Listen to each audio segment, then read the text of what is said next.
Assalamualaikum warahmatullahi wabarakatuh. Alhamdulillahirabbil alamin. Allahumma shalli ala sayyidina Muhammad. Rabbi shrah li sadri wa yassir li amri wahlul 'uqdatam min lisani yafqahu qawli, amma ba'd. Terima kasih Kakanda Mas Yusuf, Dr. Ribut, juga Kiai Rahmat, juga Gus Malik Haromen. Saya sebaliknya Kiai Kiki. Kalau Kiai Kiki tadi kan berangkat dari peneliti atas permintaan Habib Lutfi agar dimasukkan dalam riset itu, dan peneliti menolak. Nah, tetapi kalau saya belum sampai ke Habib Lutfi. Saya ingin fokus kepada buku, review pada buku Mas Yusuf. Lebih fokus pada penulis, yaitu Mukhdar Ahmad Assegaf.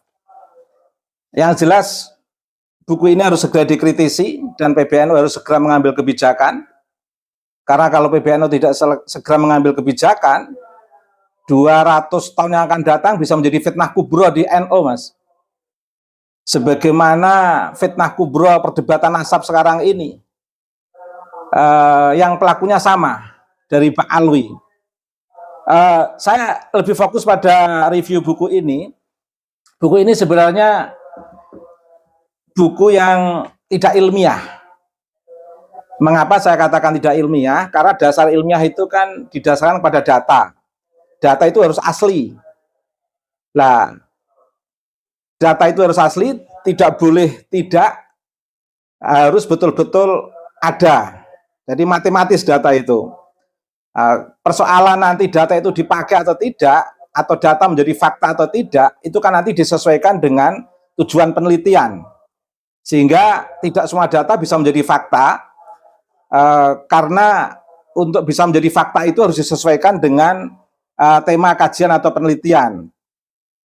Tapi paling tidak untuk mengangkat menjadi sebuah fakta yang bisa mendukung argumentasi dari hasil riset itu tidak bisa meninggalkan data. Maka ada data mentah, ada data matang. Kalau data mentah itu masih acak, data matang itulah yang akan menjadi fakta. Kemudian dari fakta inilah nanti penulis itu punya kebebasan untuk menganalisis. Nah, baru di sini boleh seseorang dalam melakukan penelitian itu mengeluarkan relativitas perspektifnya masing-masing. Sehingga bisa jadi fakta yang diambil dari sumber atau data itu memiliki hasil analisis yang berbeda-beda, itu akan tergantung pada penelitinya.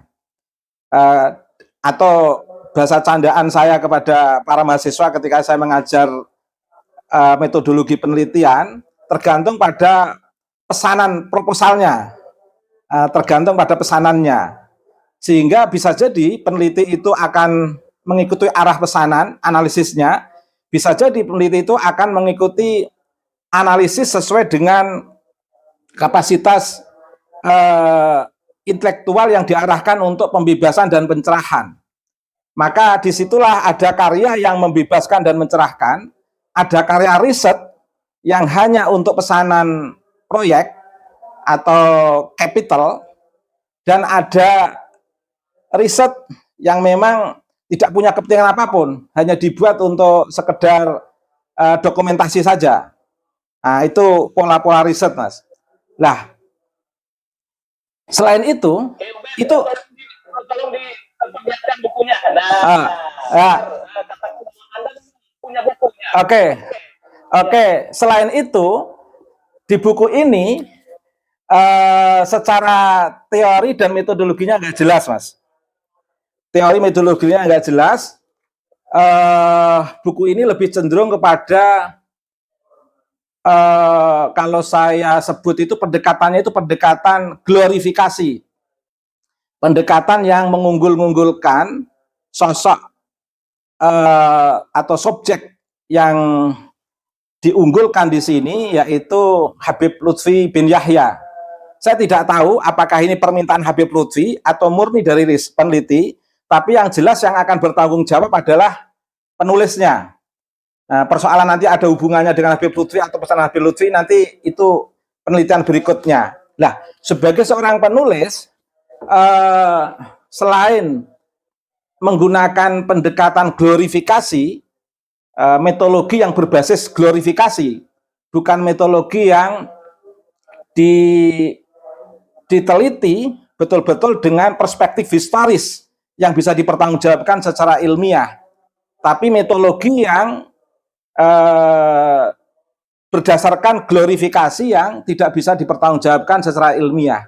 Selain pendekatan glorifikasi, yaitu serba mengunggul-unggulkan, melebih-lebihkan, juga pendekatan ini interpolasi. Ada pencakokan-pencakokan kenasapan misalnya di sini yang tidak bisa saya sebutkan di sini, nanti bisa dibaca sendiri. Baik, sebagai akhir daripada penyampaian saya, Mas, saya ingin memberikan beberapa contoh model glorifikasi dari buku ini. Misalnya di sini ada sub pakar sejarah yang jeli. Jadi penulis menggambarkan, Muhdhar Ahmad Assegaf sebagai penulis buku ini menggambarkan Habib Lutfi itu pakar sejarah yang jeli. Ini kan jauh dari panggang seorang sejarawan. Nah, langsung contoh yang kedua, di sini juga disebutkan sub pembahasan dhobit dan kuat hafalannya. Dalam tradisi pesantren, istilah dhobit dan kuat hafalan itu rata-rata hafal Quran, hafal hadis, sekian ribu hadis, atau paling tidak hafal alfiyah, atau zubat, atau jamul jame. Itu yang paling keren di tradisi pesantren, Mas. Tapi saya nggak tahu titik kebenaran dari teks ini. Kalau memang tidak sampai ke sini konteks hafalannya, berarti kan istilah dhobit dan kuatnya hafalan di dalam pembahasan buku ini kan bukti kalau ini adalah bentuk glorifikasi. Kemudian ada juga terkait dengan ini, Mas, mondok selama 22 tahun. Ini tumpang tindih antara tahun di pondok sebelumnya dengan di pondok sesudahnya. Di pondok sesudahnya itu lebih mudah dari pondok sebelumnya. Harusnya pondok sebelumnya itu lebih mudah dari pondok sesudahnya. Dan itu nampak peneliti ini tidak jeli. Penulis buku ini tidak jeli. Yang memang arahnya ke glorifikasi. Kemudian ada pembahasan juga di sini, berziarah melahirkan rasa malu. Biasanya malu itu kan ditandai dengan bukti tidak beraninya seseorang mengaku-ngaku atau menstempel hak orang lain terkait dengan makam yang menjadi bukti sejarah. Tetapi banyak bukti di lapangan yang di situ menunjukkan terlalu bebasnya Habib Lutfi dalam memutuskan terkait dengan makam-makam yang berkembang selama ini. Itu menurut saya bagian daripada, mohon maaf, tidak malu itu. Kemudian di sini ada menghilangkan sifat ego.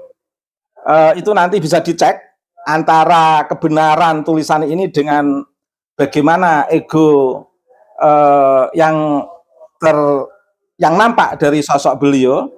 Lah, ini juga menjadi perdebatan, Mas.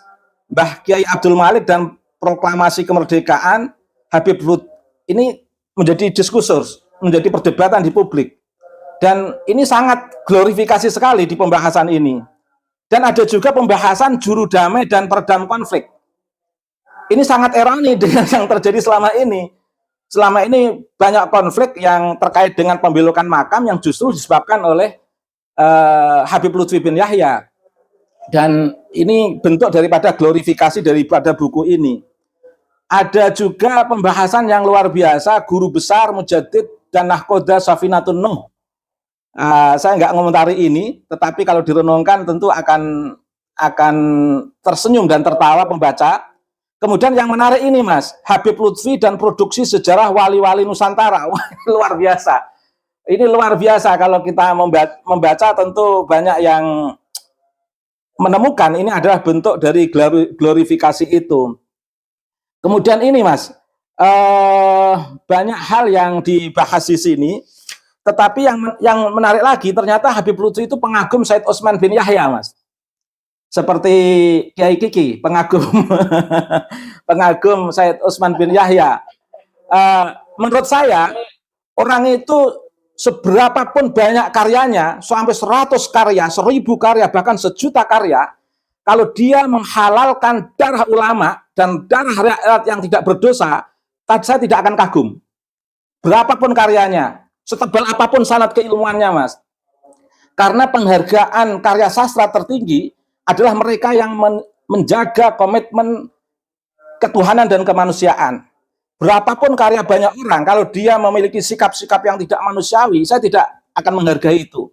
Karena itulah yang benar-benar dikutuk dalam ilmu-ilmu keislaman. Jadi ciri orang Islam itu orang yang memiliki sifat ketuhanan, ta'aluk hatinya kepada Allah, dan menjaga nilai-nilai kemanusiaan. Nah, Habib Utsman bin Yahya banyak karyanya sebagaimana yang disampaikan oleh Kiai Kiki, dan sanadnya juga jelas. Tetapi sanad yang menegaskan atau sosok beliau yang menghalalkan darah ulama dan masyarakat itu betul-betul tercatat tebal-tebal dalam sejarah proses menuju kemerdekaan bangsa ini, Mas. Kemudian ada lagi penutup dua pembahasan penutup, Mas. Karomah Habib Hasan Singobarong ini kan jadi perdebatan. Nah, ini tugas negara mungkin. Ya, ada. Ya, 350, Mas. Nah, kemudian pendirian NU tadi yang dibahas oleh Dr. Ribut itu di halaman 164 terkait dengan pendirian NU. Dan ini semua simpulan saya adalah bentuk glorifikasi yang tidak didasarkan kepada data dan fakta, sehingga analisisnya itu analisis yang bersifat glorifikasi, tidak bisa dipertanggungjawabkan. Terima kasih, Mas. Baik, Kiai, saya mau mengklarifikasi tentang Habib Utsman menghalalkan darah para pejuang ulama. Itu di buku apa ya? Fatwanya. Nanti mungkin bisa dikonfirmasi oleh Kiai Kiki ya. Ketika fatwa tentang Cilegon itu artinya fatwa membiarkan kolonial untuk melakukan atau bertindak sesuai dengan kebijakan kolonial. Itu artinya kan menghalalkan darah, Mas. Itu kan dampaknya dampak terhadap kematian para ulama dan masyarakat, Mas. Kasus Cilegon itu bukti nyata, Mas, bukti nyata. Dan beberapa fatwa beliau, ketika beliau mendoakan, misalnya mendoakan Wilhelmina atau Juliana atau siapa itu umur panjang, Ratu Wilhelmina, dan kekuasaannya akan bertahan. Efek dari kekuasaan Ratu Helmina itu kan pertumpahan darah, Mas. Mengalirnya banyak darah. Kalau dia didoakan, berarti kan mendoakan eksistensi keberlangsungan Ratu Helmina untuk mengucurkan darah rakyat dan masyarakat pribumi. Jadi dampaknya akan kelihatan, Mas. Kalau dia tidak menghalalkan darah, dia akan lepas dari fatwa. Karena mufti itu kan dipertanggungjawabkan di hadapan Allah. Dia mau jadi mufti kolonial, mau jadi mufti penjajah, mau jadi mufti orang yang mengucurkan darah kemanusiaan dan darah para ulama. Wah, ini kan luar biasa, Mas. Ini artinya menghalalkan darah menurut saya. Saya kira sebagai penutup, meskipun tidak diterbitkan di lembaga NU, saya kira ini juga harus direspon, Mas. Karena ini akan menjadi fitnah nanti kalau nggak segera direspon. Penjajahan itu yang maklum kita kenal itu melalui kekerasan, Mas. Melalui pertumpahan darah. Tapi itu penjajahan yang sangat klasik. Tapi ada penjajahan yang modern, yaitu melalui ilmu pengetahuan. Jadi relasi kuasa itu bisa ditempuh dengan cara klasik, seperti yang saya sebutkan tadi, melalui senjata. Tapi ada relasi kuasa itu yang diciptakan dengan cara yang sangat modern, yaitu melalui ilmu pengetahuan. Ini bisa dibaca dari teori Michael Foucault. Kemampuan ilmu pengetahuan yang diciptakan oleh kelompok tertentu untuk kehendak kuasa, ini dengan cara yang sangat lembut dan tersistematik, dan pada puncaknya inilah nanti akan muncul sebuah hegemoni di tengah masyarakat, dan itu bisa dibaca dengan teori Antonio Gramsci. Dari dua teori ini mohon maaf, Ba'alwi itu sudah sah sebagai penjajah dari perspektif modern, yaitu dari perspektif Antonio Gramsci maupun dari perspektif relasi kuasa Michael Foucault. Pertama. Yang kedua, kalau ini tidak segera diselesaikan dalam konteks kembali ke sejarah NU, mungkin 3 tahun yang akan datang atau 5 tahun yang akan datang itu Habib Hasyim bin Yahya bisa diajukan sebagai pahlawan nasional, Mas. Mengapa? Karena seluruh pendiri NU itu sah untuk diajukan sebagai pahlawan nasional karena melihat kontribusinya yang sangat besar terhadap negara. Ketiga, sebagai penutup, Kiai Imaduddin Utsman kalau dikatakan Wahabi itu salah. Karena Wahabi itu menolak sejarah, Mas. Wahabi itu tekstual. Wahabi itu tidak menerima historisitas karena itu bagian daripada bid'ah. Jadi kajian sejarah bagi Wahabi itu bid'ah, Mas. Nah, Kiai Imad pendekatannya pendekatan sejarah. Nah, dan ternyata juga dari Wahabi banyak dari Pak Alwi. Hal yang sama ketika dikatakan Syiah dari seluruh karya Kiai Imaduddin Utsman dan jejak digital Kiai Imaduddin Utsman sangat Ahlussunnah wal Jamaah Nahdiyah. Jadi praktis itu betul-betul kajian ilmiah, dan manfaatnya luar biasa. Saya kira dampak keberanian Gus Yahya itu juga sangat didorong kondisi publik yang berani mengkritisi Ba'alawi, sehingga kebijakan Gus Yahya itu didukung publik, sehingga tidak perlu ada kekhawatiran meskipun di situ ada keberhasilan hegemonik dari Ba'alwi maupun keberhasilan relasi kuasa yang diciptakan oleh Ba'alwi. Terima kasih, Mas.